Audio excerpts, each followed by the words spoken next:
পড়ি আজ সারাদিন মাত্র এক মুঠো চাল জোগাড় করতে পেরেছি, সেটুকুই ফুটিয়েছি তোর জন্য। তুই আমার লক্ষ্মী মেয়ে, তুই এই অল্প ভাতটুকু খেয়ে শান্তিতে ঘুমিয়ে পড়, আমাদের ভেবে মন খারাপ করিস না। তোর পেট ভরলে আমার আর তোর বাবার আত্মা শান্ত হবে। আমরা না খেয়ে থাকলেও কোনো কষ্ট নেই। ধৈর্য ধর মা, ভগবান চাইলে আমাদেরও একদিন খুব ভালো দিন আসবে।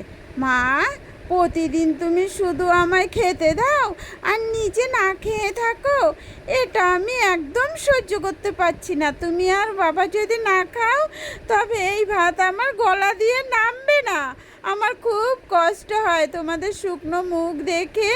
আমরা কি কোনো দিন মাছ ভাত খেতে পারবো না মা? ভগবান আমাদের উপর কেন রাগ করে আছেন? কেন এত আমাদের ঘরে অভাব? মা, ওপরওয়ালার ওপর এভাবে রাগ করতে নেই।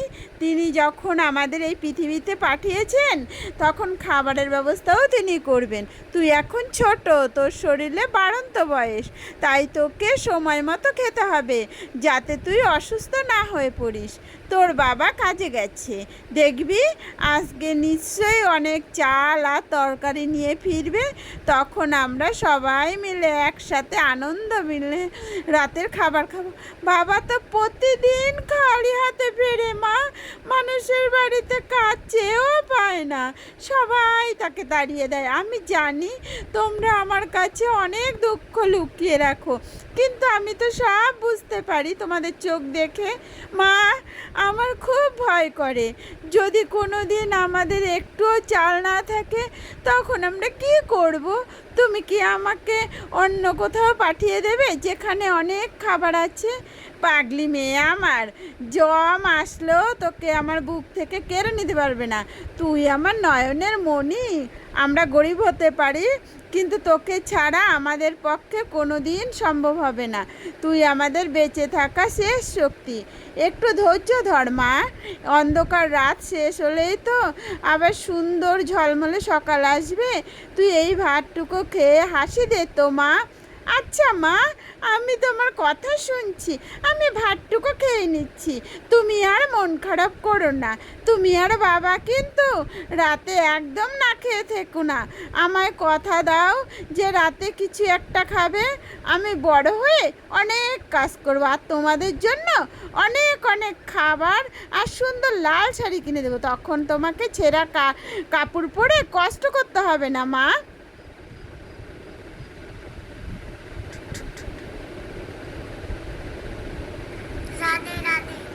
কুসুম, আজ সারাদিন কড়া রোদে ঘুরেও একটা কাজ জোগাড় করতে পারলাম না। সবাই আমায় ফিরিয়ে দিল। মানুষের দাঁড়ে দাঁড়ে গিয়েছি, কিন্তু কেউ একটু দয়া করলো না, কেউ একটু কাজের সুযোগ দিল না। আমার নিজের ওপর খুব ঘৃণা হচ্ছে। আমি খুব অপদার্থ স্বামী যে তোদের মুখে একবেলা খাবার তুলে দিতে পারছি না। পরিমার খিদের মুখ দেখলে আমার কলিজাটা ফেটে যায়। কুসুম, ওগো তুমি ফিরেছো, আজ কাজ হয়নি বলে নিজেকে এইভাবে দোষ দিও না। আমাদের ভাগ্যটাই হয়তো এমন মন্দ, ঘরে এক দানা চালও বাকিও নেই।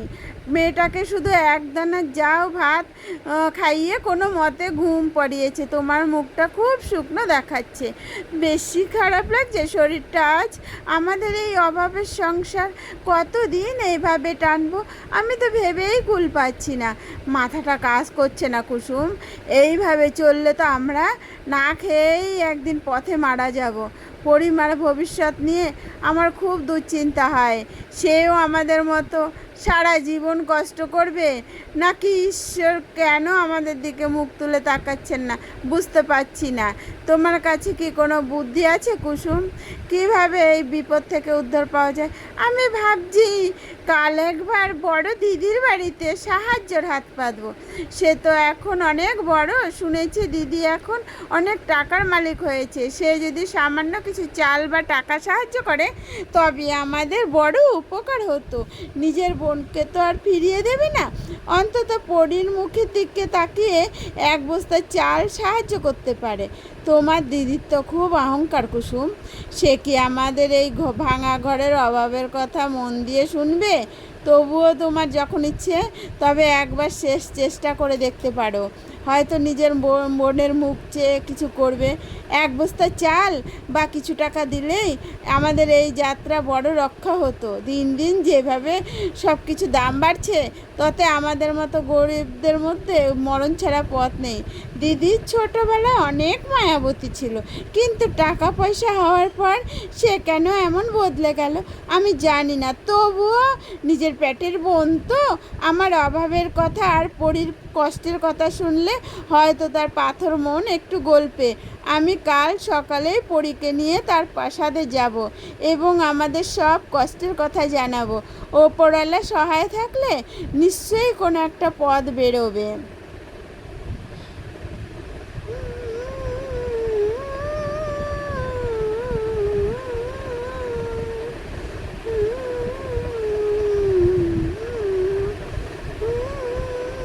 দিদি, আমি তোমার ছোট বোন কুসুম এসেছি।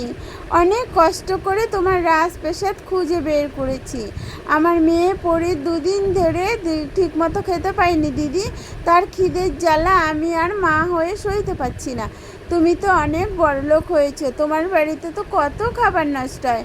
আমার সামান্য কিছু চাল দিয়ে সাহায্য করো। তোমার পা ধরে মিনতি করছি দিদি, আমার বাচ্চাটার দিকে তাকিয়ে একটু দয়া করো।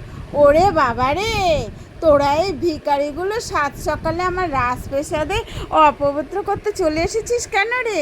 খবরদার, আমার দামি সোফাতে বসবি না। তোর ছেঁড়া কাপড় থেকে তো ভ্যাপসা পচা গন্ধ আসছে। তোদের মতো গরিব আত্মীয় থাকা মানে সমাজের কাছে আমার মান সম্মান পুরো ধিলায় মুছিয়ে দেওয়া। কি মনে করেছিস এখানে এলেই তোকে সোনার মোহর দিয়ে দেবো? এক্ষুনি বিদায় হয় আমার চাকরির সামনে থেকে। দিদি, এমন নিষ্ঠুর কথা বললো না। আমি তোমার নিজের রক্তের বোন, একই মায়ের পেটে আমাদের জন্ম। আমি তোমার কাছে কোনো সোনা দানা বা গয়না চাইনি, শুধু বাচ্চার জন্য এক মুঠো চাল চেয়েছি। তোমার তো অনেক আছে দিদি, সামান্য কিছু দিলে তোমার কিছুই কমবে না, বরং তোমার অনেক পুণ্য হবে। নিজের বোনের প্রতি কি তোমার একটু মায়া বা মমতা লাগছে না দিদি? চাল দেবো? তোদেরকে লজ্জা বলতে কিছু নেই? সব সময় অন্যের ঘাড়ে বসে ফাও খেতে চাস কেন? আমার ঘরের চাকররাও তোর থেকে ভালো কাপড় পরে থাকে। তুই তো আমাদের বড় কলঙ্ক। আমার স্বামী দেখলে তোকে ঘাড় ধাক্কা দিয়ে বের করে দেবে, তাই সে আসার আগে বিদায় হ। তোর এই মালা কান্নার আমার অভিনয় আমার কাছে কোনো কাজ করবে না। অনেক দেখেছি তোর মতো ভিখারি। টাকা পয়সা মানুষকে এত বিষিয়ে দেয়, মানুষকে অন্ধ করে দেয়। তা আমি আগে জানতাম না দিদি। আজ তুমি আমাকে কুত্তার মতো তাড়িয়ে দিচ্ছ, কিন্তু মনে রেখো সময় সব সময় এক থাকে না। আজ আমি তোমার কাছে হাত পেতেছি বলে অপমান করলে, এর বিচার নিশ্চয়ই ওপরবেলা করবে। আমি মরে গেলেও আর কখনো তোমার এই প্রাসাদের ছায়া মারাবো না। চল পড়ি এখান থেকে। আমার বিচার কে করবে তা তোকে ভাবতে হবে না। তুই নিজের চক্রায় তেল দে ভিখারি কোথাকার। তোকে এক দানা চাল দেওয়া মানে আগাছাকে পানি দেওয়া, যা কোনো দিন কোনো ফল পাওয়া যাবে না। আমি তোকে চিনিও না, আর তোকে বোন বলে পরিচয় দিতে আমার ঘেন্না লাগে। দারোয়ান, জলদি এসে এই ভিখারিগুলোকে গেটের বাইরে বের করে দাও, আমার মেজাজ খারাপ হয়ে যাচ্ছে। রহিমা আপা, দিদি আমাকে আজ এমনভাবে অপমান করলো যা কোনো দিন সইতে পারবো না। বুকটা ফেটে যাচ্ছে। সে বলল আমি নাকি ভিখারি, আর আমার জন্য সমাজে মান সম্মান সব চলে যাচ্ছে। নিজের পেটের বোন হয়েও সে টাকার নেশায় অন্ধ হয়ে গেছে। দেখলে, আমি অনেক আশা নিয়ে গিয়েছিলাম, কিন্তু সে আমায় কুকুর তাড়া করে বিদায় করলে। কুসুম, তুমি দিদির বাড়ি থেকে এইভাবে কাঁদতে কাঁদতে কেন বের হয়ে হলে? তা আমি বুঝতে পেরেছি মা। তো আমি দূর থেকে দেখছিলাম রীতা তোমাকে খুব কড়া কথা বলছিল আর গেট থেকে তাড়িয়ে দিচ্ছিল। মানুষ এত বড় লোক হলে কি নিজের রক্তকে ভুলে যায়? ওর তো খুব অহংকার হয়েছে, মাটির দিকে আর পা পড়ে না। তুমি মন খারাপ করো না কুসুম, ওপরবেলা সব দেখছে ওপর থেকে। কি বলবো আপা, আমি তো শুধু আমার এই ছোটো মেয়ে পরীর জন্য একটু সাহায্য চাইতে গিয়েছিলাম তার কাছে। আমার নিজের জন্য তো কিছুই চাইনি, শুধু বাচ্চার খিদের জ্বালা সহ্য করতে পারছি না বলে হাত পেতেছিলাম। কিন্তু দিদি এমনভাবে আমাকে অপমান করে বিদায় করলো যেন আমি কোনো বড় অপরাধ করেছি। এখন বাড়ি গিয়ে কি মুখ দেখাবো আর পরীকে কি খেতে দেবো আমি? রিতা ছোটোবেলা থেকেই একটু হিংকুটে ছিল, কিন্তু এখন তো সে মানুষের কাতারেই পড়ে না। আমি শুনেছি সে পাড়ার অন্য গরিবদেরও খুব ঘৃণা করে আর তাদের সাথে চাকরের মতো ব্যবহার করে। কিন্তু কুসুম, অভাব মানুষের চিরকাল থাকে না, একদিন দেখবে ওকে অনেক পস্তাতে হবে। তোমার মতো এমন মায়াবতী বোনকে যে কষ্ট দেয় তার কপালে কোনো দিন প্রকৃতির সুখ থাকবে না। দোয়া করো রহিমা আপা, ওপরবেলা ছাড়া আমাদের সাহায্য করার আর কেউ নেই এই পৃথিবীতে। মানুষের মনে যদি মায়া না থাকে তবে সেই মানুষ আর বনের পশুর মধ্যে কোনো তফাৎ থাকে না। আমি আজ থেকে শপথ নিলাম আপা, আর কারো কাছে হাত পাতবো না কখনো।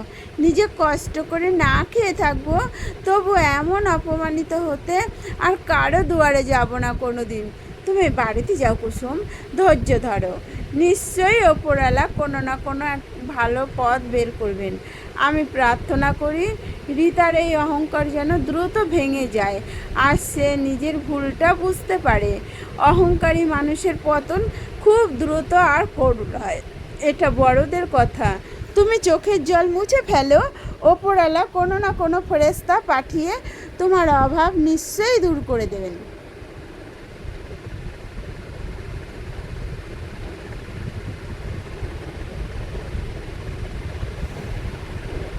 ওগো, আমি দিদির বাড়ি থেকে ফিরে এসেছি, কিন্তু সেখান থেকেও আমাদের ভাগ্য জুটেছে একরাশ অপমান। দিদি আমাকে চোর ভিখারির মতো অপমান করে বের করে দিয়েছে, এক মুঠো চালও দেয়নি। সে বলেছে আমাদের সাথে কোনো সম্পর্ক নেই, আমাদের সে চেনেও না। আমার কলিজা পুরো ছাই হয়ে গেছে ওর ব্যবহারে। নিজের বোন হয়ে সে এমন করলো। কুসুম, তুমি কাঁদতে কাঁদতে কেন ফিরছো তা আমি চোখ দেখেই বুঝতে পেরেছি গো। আমি জানতাম তোমার দিদি এখন টাকার পাহাড়ে বসে আমাদের মতো গরিবদের মানুষ বলে গণ্য করে না। নিজের আপন বোন হয়েও সে তোমায় এক মুঠো চাল দিতে পারলো না, এটা ভাবতেও আমার কষ্ট হচ্ছে। খুবই কষ্টের কথা কুসুম। এখন আমাদের ওপরবেলা ছাড়া আর কেউ সাহায্য করার নেই এই দুনিয়ায়।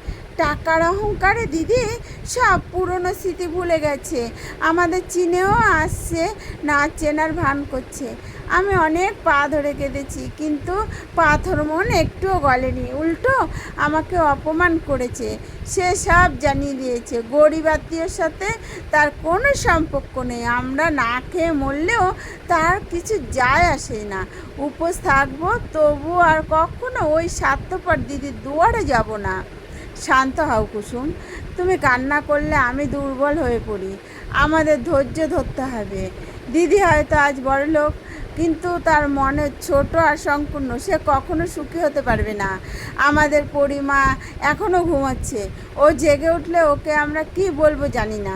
চলো আমরা দুজনে মিলে উপরওয়ালার কাছে প্রার্থনা করি, তিনিই আমাদের এই ঘোর বিপদ থেকে রক্ষা করবে একমাত্র।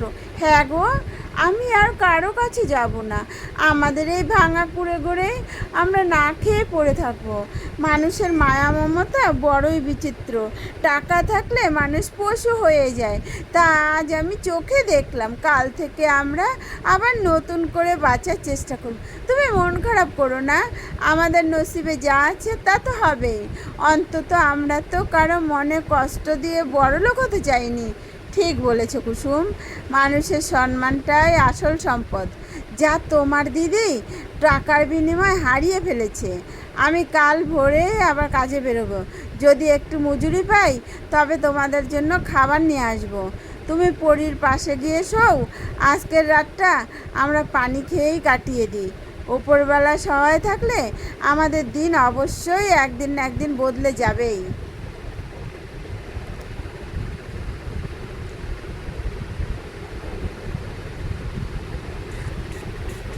ও মা রিতা, সারাদিন দিন এক ফোঁটা পানিও পড়েনি। দয়া করে আমায় এক মুঠো খাবার দাও না গো। তোমাদের বাড়িতে কত খাবারের আয়োজন, কত খাবার নষ্ট হয়, আমায় কি একটু করে রুটিও দেওয়া যায় না? আমি খুব বৃদ্ধ মানুষ মা, আমার চলার ক্ষমতা নেই, একটু দয়া করো আমায়, আমাকে তাড়িয়ে দিও না মা। তুমি এক মুঠো খাবার দিলে তোমার অনেক পুণ্য হবে। তোর মতো অপরদেরকে আমার সকাল বিকাল আমার গেটের সামনে আসা তথা আমার খাবার কি তোদের মতো রাস্তার ভিখারি খাবার দেওয়ার জন্য তৈরি হয়েছে? এক্ষুনি দূর হয়, তাহলে দাঁড়ান ডেকে লাঠি পেটা করে বিদায় করবো। আপদ বিদায় হলে তবে আমার শান্তি। যা এখান থেকে, অন্য কোথায় মর। আমার মেজাজটা এমনিতেই খারাপ। এত অহংকার ভালো না মারিতা। সময় সবার সব সময় এক থাকে না। আজ তোমার আছে, কাল তোমার নাও থাকতে পারে। এক মুঠো খাবার দিলে তোমার ভাণ্ডার ফুরিয়ে যেত না, কিন্তু তুমি আমায় খুব কষ্ট দিলে।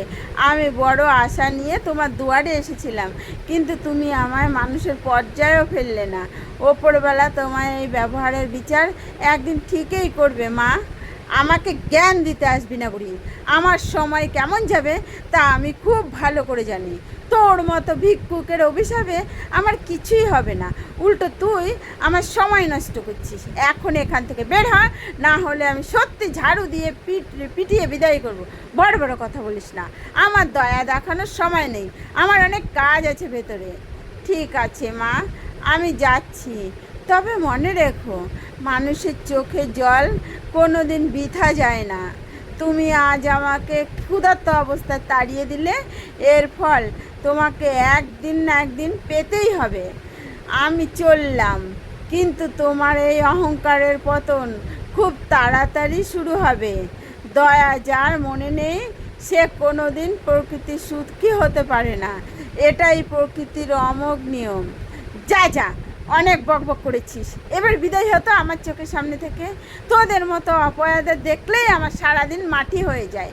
খুব অলক্ষণে বুড়ি কোথাকার।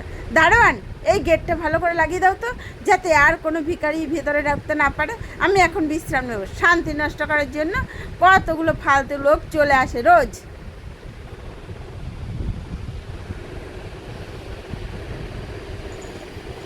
ও মা, আপনি এখানে বসে কাঁদছেন কেন? দিদি নিশ্চয়ই আপনাকেও আমার মতো অপমান করে তাড়িয়ে দিয়েছে।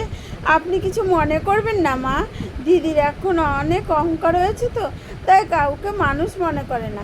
আমার ঘরে খুব সামান্য খাবার আছে, আপনি যদি এই ভাঙা ঘরে এসে একটু ডাল ভাত খান তবে আমি ধন্য হব মা। পরিমাও খুব খুশি হবে। তোর মনটা মা সোনার মতো, তোর নিজের ঘরে খাবার নেই, তবুও তুই নিজের খাবার আমাকে দিতে চাইছিস। তোর দিদি আমাকে খুব অপমান করেছে, কিন্তু তুই আমার মনে শান্তি দিলি মা। আমি খুব ক্ষুধার্ত, তুই যা দিবি আমি তাই খুব তৃপ্তি করে খাবো মা।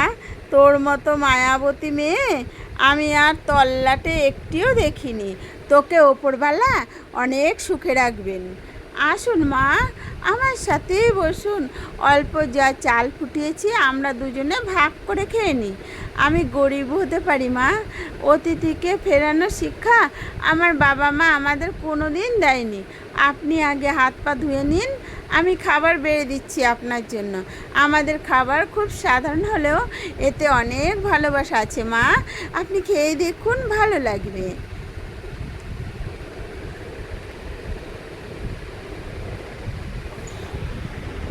তোর এই সামান্য খাবার আমার কাছে অমৃতের মতো লাগছে মা। তোর হাতের মায়ায় আলাদা। আমি তোর উপর খুব খুশি হয়েছি। আমি আসলে কোনো সাধারণ ভিখারি নই মা, আমি তোর পরীক্ষা নিচ্ছিলাম। তোর এই দয়ার মহানুভব দেখে আমি তোকে কিছু দিতে চাই, যা তোর জীবন বদলে দেবে। এই নে মা, এই জাদুর কলসটা তোকে আমি উপহার দিলাম। এই কলস দিয়ে আমি কি করব মা? আমি তো আপনাকে ভালোবেসে খাবার দিয়েছি, কোনো কিছুর বিনিময় নাই। আমাদের অভাব থাকলেও আমরা সম্মান নিয়ে বাঁচতে চাই মা। আপনি কলসটা আপনার কাছেই রাখুন। আমি শুধু আপনার দোয়া চাই, যাতে আমার ছোটো মেয়ে পড়ি 3 বেলা পেট ভরা খেতে পারে।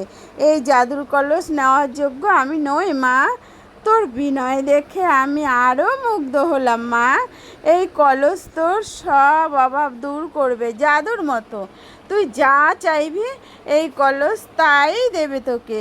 তোকে আর কখনো কারো কাছে হাত পাততে হবে না।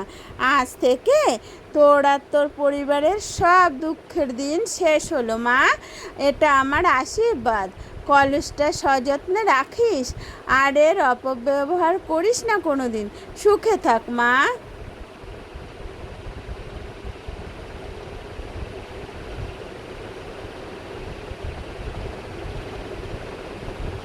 ওকে দেখবে এসো, বুড়িমা আমাদের কি অদ্ভুত জাদুর কলস দিয়ে গেছেন। আমি শুধু মনে মনে একটা থাকার ঘর আর খাবারের কথা বলেছিলাম, যা সব জাদুর মতো পাল্টে গেল আমাদের চোখের সামনে। আমাদের এই ভাঙা কুঁড়ে ঘর আর বিশাল অট্টালিকা হয়ে গেছে, আর চারিদিকে সোনা দানা ছড়িয়ে আছে। এখন আর আমাদের পরিমাকে না খেয়ে থাকতে হবে না গো।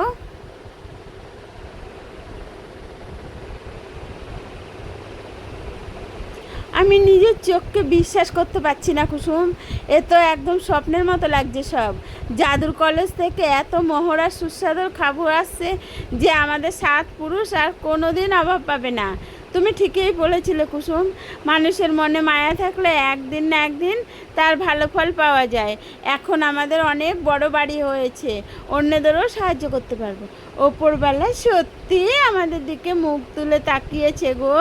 আমাদের সব দুঃখের দিন আজ চিরতরে শেষ হলো।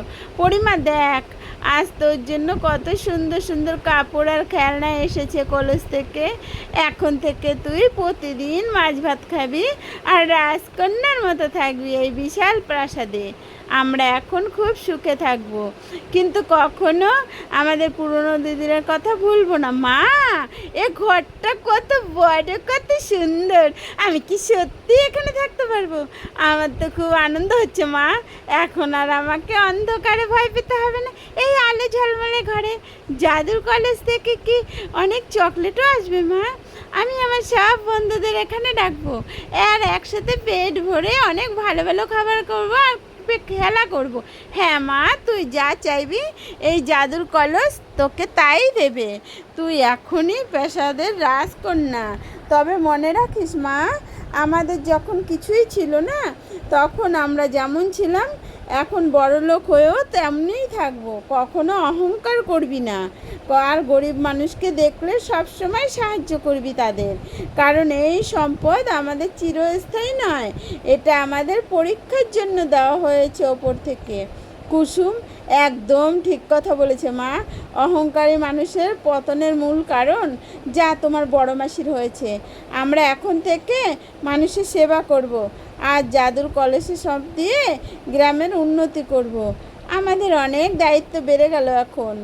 আমাদের যেন কখনো পা মাটি থেকে না উঠে যায়। চলো আজ আমরা সবাই মিলে পেট ভরে এই সুস্বাদু খাবারগুলো খেয়ে নিই।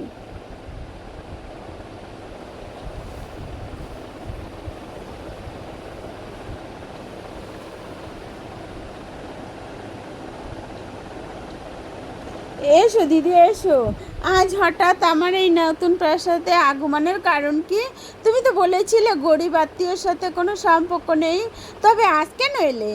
আমাদের তো অনেক ধন সম্পদ হয়েছে, জাদুর কলসের কৃপায় আমরা এখন খুব সুখে আছি। তোমার যদি কোনো সাহায্য লাগে তবে বলতে পারো দিদি, আমি তোমাকে ফিরিয়ে দেবো না কোনো দিন। এ কী রে কুসুম, তোরা রাতারাতি এত বড় লোক হয়ে গেলে কি করে? নিশ্চয়ই কোনো কালো জাদু করেছিস। তোর এই প্রাসাদ তো আমার বাড়ির চেয়ে 4 গুণ বড়, অনেক বেশি সুন্দর দেখাচ্ছে চারিদিকে। আমি তো বিশ্বাসই করতে পারছি না। ওই ছেঁড়া কাপড় পরা কুসুম আজ হিরে জহরাত পড়েছে। সত্যি করে বল, এত সম্পদ কোথায় পেলি? আমাকে বলতেই হবে তোকে। দিদি, আমি কোনো কালো জাদু বা ডাকাতি করিনি। এসব ওপরওয়ালার অশেষ দয়া আর কৃপা। যে বৃদ্ধা মহিলাকে তুমি তোমার বাড়ি থেকে অপমান করে তাড়িয়ে দিয়েছিলে, তাকে আমি শুধু ভালোবেসে খাবার দিয়েছিলাম। তিনি খুশি হয়ে আমাকে এই জাদুর কলসটি দিয়েছে, যা আমাদের সব কষ্ট দূর করে দিয়েছে। তুমি যদি তাকে খাবার দিতে তবে হয়তো তুমিও আজ বড় ধনী হতে। বলিস কি কুসুম, সামান্য এক মুঠো ভাত দিয়ে তুই এত সোনা দানা আর প্রাসাদের মালিক হয়ে গেলি? আমার কি ভুলই না হলো সেই বুড়িকে তাড়িয়ে দিয়ে। ইস, আমার খুব হিংসে হচ্ছে তোদের এই উন্নতি দেখে। ওই জাদুর কলসটা আমাকে একবার দে না কুসুম, আমিও কিছু মোহর চাই ওর কাছ থেকে। তোর তো অনেক হয়েছে, আমারও তো অধিকার আছে সেই বুড়ির দেওয়া দানে। দিদি, মানুষের মনে মায়া না থাকলে জাদুর কলস কোনো কাজ করে না। এটা শুধু দয়ালু মানুষের জন্য। তুমি তোমার ব্যবহারে সেই সুযোগ হারিয়েছো, কিন্তু এখনও সময় আছে। তুমি ভালো হয়ে যাও দিদি। আমি তোমাকে অনেক চাল আর মোহর দিতে পারি, কিন্তু কলসটা দিতে পারবো না দিদি। তুমি আমাদের ওপর হিংসা করো না। ওপরবেলা যাকে দেয় তাকে এইভাবেই দেয়, জাদুর মতো। তোর দয়ার দান আমার লাগবে না কুসুম। আমি নিজেই সেই বুড়িকে খুঁজে বের করব এবং তার কাছ থেকে বড় কিছু নেব। তুই যদি কলস দিয়ে বড় লোক হতে পারিস, তবে আমি তার চেয়ে 10 গুণ বড় লোক হব নিজের ক্ষমতায়। আমি এক্ষুনি যাচ্ছি সেই বুড়িকে খুঁজতে। সে নিশ্চয়ই ওই জঙ্গলের দিকে গেছে। তোর ওপর টেক্কা দেবই আমি, দেখে নিস তুই, তার তোর পরিবার।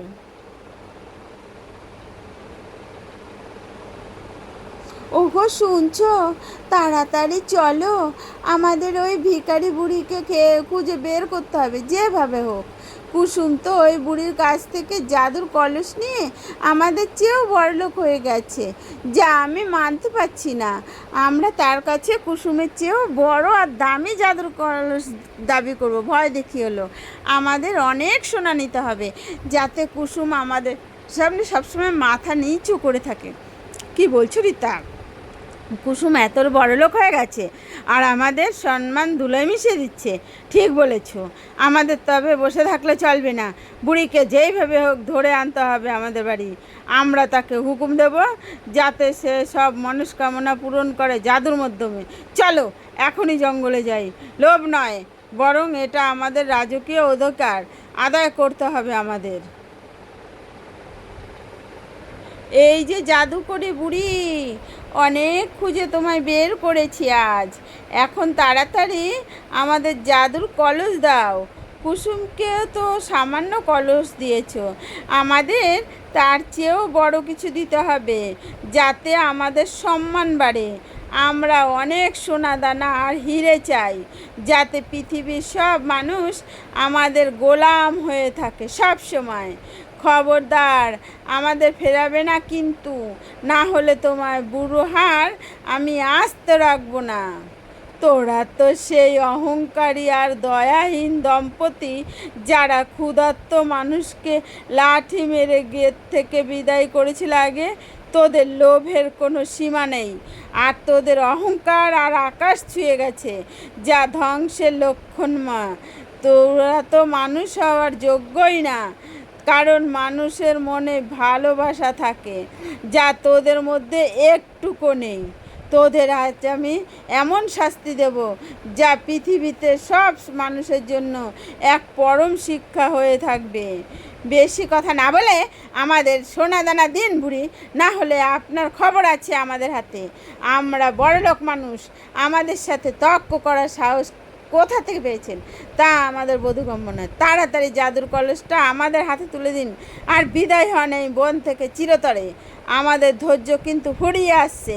আমাদের অনেক সম্পদ চাই এখনই, যে কোনো মূল্যে, এই জঙ্গলের মধ্যে। তোরা কি মনে করিস টাকা থাকলেই সব পাওয়া যায়? তোদের এই কুৎসিত মন তোদের পতন ডেকে আনবে। তোদের মতো লোভী মানুষের এই পৃথিবীতে কোনো স্থান নেই। তোরা শুধু ঘৃণা ছড়াতে জানিস চারদিকে। তোদের আমি সুযোগ দিয়েছিলাম ভালো হবার, কিন্তু তোরা গ্রহণ করিসনি কোনো দিন। তোদের শাস্তি পাওয়াই আজ একমাত্র সমাধান। তোরা এখন থেকে অন্যের রূপ ধারণ করবি চিরকালের জন্য। কিস কিস লোভের কারণে আমাদের এই দশা হলো। রাজপ্রাসাদ ছেড়ে পাখি হয়ে বনে যেতে হচ্ছে।